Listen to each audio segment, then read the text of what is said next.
Welcome to the F3 podcast. So I'll introduce myself, Suzanne Wilkinson from FIGURE3, and I have my partner here, Dominic Freitas and Nadine Burdak. We've been having lots of conversations at FIGURE3 about how, what is the future of workplace? The previous homeowner would leave at 7 o'clock in the morning and then not get back till 7 o'clock at night and then order takeout and sit on their couch and watch TV and then go to bed. But now we're in our houses for like 24 hours and sometimes not leaving for days. So that's got to change the way we see our condo environment. So I'll put that question out to you guys. Yeah, no, I'll jump in. I'll say for me personally, I live in a condo and you basically described my life. I think really though, the biggest challenge when you live in a condo is just finding not just the square footage, not just the space, but the zones, the areas where you can work and where you can cook and eat and entertain and watch a movie and sleep. It's still critical and important to keep those spaces separate. And of course, when you have a small footprint, it can become challenging. So I think we have to consider how we're going to be designing condos moving forward to accommodate that, not only in the suite itself, which is extremely important, but even in the amenity spaces and what kind of amenities we'll be able to offer to people in buildings moving forward. Obviously now it's a little sketchy because we're all supposed to stay isolated, but that day will come to an end and we will start socializing again. And I think what's really important is that empathy for the people that we're designing for. Putting ourselves, we're all experiencing it personally, but these people that live in condos too, there are clients and there are developers' clients as well. So when we're thinking about designing condominium units, and maybe not so much even condominium units anymore, we're seeing a definite switch in the industry towards purpose-built rentals. And in these purpose-built rentals, because it's an asset for our developer clients, there's an investment in these spaces that has to have a longevity to it. And if we want to get into some of the nuts and bolts and actual practical changes that we're going to see as a result of COVID, I think there's opportunities to offer built-in home offices and thinking about the upgrades that we offer to our clients and how we design these spaces so that they're more efficient. And you also touched on the public amenity spaces. Again, there has to be an empathy for this. People aren't going to want to crowd into a room, ears to elbows. They're going to want some breathing room. They're going to want some space, but they're still going to want connectivity.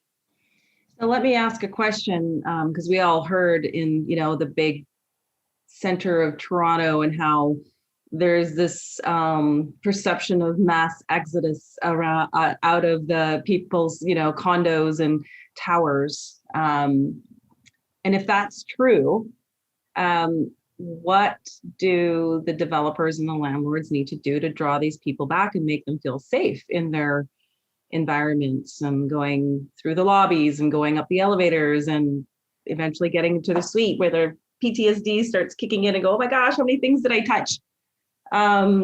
So yeah, what are the conversations are you having with your clients and developers? Well, I think that, you have to really look at it, consider what are the motivating factors that are making people move out of the city? What is appealing to them that's drawing them out of the city? And one of them is the factor of space and the access to nature. How can we introduce the sense of biophilia into our designs? Mm-hmm. And going in above and beyond these typical green walls that we're seeing, or we saw maybe, 3-4 years ago, that was one of the hot trends. I think we can do better than that. We can go above and beyond that. And where we can really introduce that is in our amenity spaces. What if it's a solarium? What if it's a greenhouse? What if we're rethinking the typical condo amenities that we see, which is pretty formulaic right now? Yeah, absolutely. I think connection to nature is key. The other comment I'd make, and Suzanne, you kind of were alluding to this.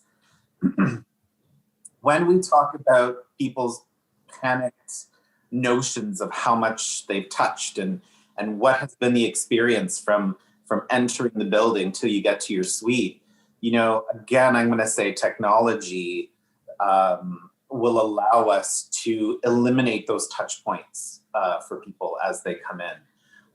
Even in my current condo, there's been some retrofitting here that allow you to wave your hand in front of a panel that opens the door for you, and that it detects your fob so that you don't have to touch handles. You don't have to interact with anything physical other than the air to gain access. So one of the things that I think is definitely, accelerating, like COVID has accelerated this whole work from home program. And developers in the residential world were already considering co-working environments within their towers. Also, a lot of other elements have been accelerated, like, takeout, home delivery, grocery delivery, package delivery. I mean, we knew it was all happening. We knew we were already starting to design much more packaging rooms and delivery and grocery deliveries, but now we were overwhelmed before COVID. So what's your thoughts on that? How is that impacting the space that developers need to build now? Yeah. We were talking yesterday, and we were talking about how you're now seeing some of these food delivery services that are completely robotic.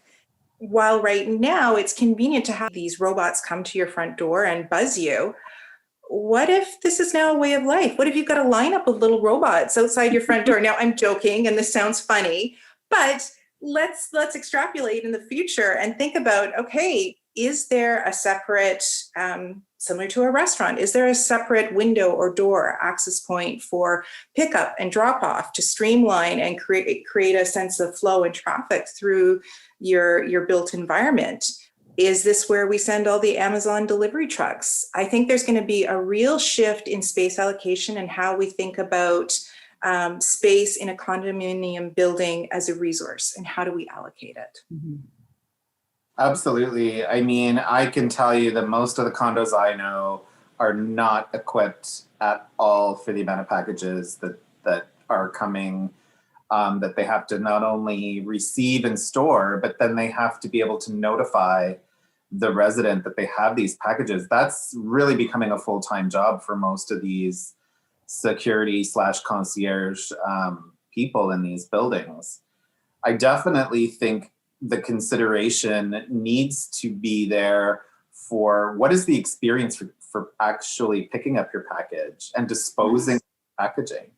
We all need to be environmentally conscious, and yet these packages and packages and packages are showing up with bubble wrap and all of the stuff that we need to really get a good handle on and find the right ways to recycle and dispose of this stuff. And I think that is a huge consideration in how we design the receiving areas of these packages. And really just to jump back on Suzanne, your earlier point on the co-working spaces, absolutely, you're right. The co-working spaces were something that we were designing into our projects, and they were getting use. We know that they're widely used spaces, but I think that the shift since COVID, and the shift that's not going to go away, is the idea of all of this video communication. Yeah, and I think what's interesting, I know a couple of years ago we did a study, which is could be a whole other podcast of discussion, but how we went out to a particular demographic of individuals, more condo living, purpose-built rental living, and we discovered that people actually want to meet other people. People actually want to meet their neighbors, even though their actual behaviors don't really signal that. They come in, they go to the elevator, they pick up their mail, they go up the elevator, they go through their door, they close the door, and they don't interact with anyone. You know, if I can dovetail into that, a big part of the research that we learned too was that people want that connectivity, but how and when they want it. So they want control of it. They don't want to be forced into these situations, you know, that uncomfortable silence when you're in the elevator. And I think that there's ways that we can design these amenity spaces that we were doing before, and that I think we're just going to have to accentuate as we move forward, where there's this culture of see and be seen. You can connect with your community by watching, but not necessarily participating, but being on the periphery and deciding when you want to engage with people. That's my opinion. I don't know. How do you guys feel about that? First of all, we know that there's a big difference between how condo amenities work and how purpose-built rental amenities. Unfortunately, in most condos, those doors are locked. You never get to use those spaces unless you specifically book it for you and your party. And I think we've realized moving forward that there's just going to be less private parties of 30 people or more. So, you know, in a condo, we need to start building more spaces that are smaller in scale, so more smaller groups can use them privately. I think the opposite is true for rental. I think in rental, you do want those large open spaces because it's not just for private parties anymore. Those spaces are open to the tenants of the building. I would say the opportunity for that in rental is greater based on how the building is operated versus condo. And I think we just need to shift the thinking of the condo developers to appreciate that more, and then really kind of allow us as designers to design the spaces that can't be closed, that can't be locked off and can't be locked away. Yeah, no, you know, the where I'm going with this in my mind is, you know, the subconscious need to meet other people, and yet our behaviors are different. You know, the desire for people to have an actual community, with a vertical community within a tower where people have each other's back, they know you, and they might see some, you know, weird behavior, but then they talk to you about it, or they give you a ring, or they tell you, you know, which is something you see more in like low-rise communities. So I'm pretty excited with how the fact that more high-rise towers will be populated during the day, and it's not just, you know, people in and out at night. Yeah. I do think that the future is actually the opposite of what we think. It's not about, yes, there's going to be PTSD and we're going to be like little mice coming out of our holes, kind of like checking to see if the cat's around the corner. But I think we'll get over it because we're so like deprived right now. And at least I am anyway. I'm like, I just want to like hug everyone and I can't. So I'm excited about the potential change.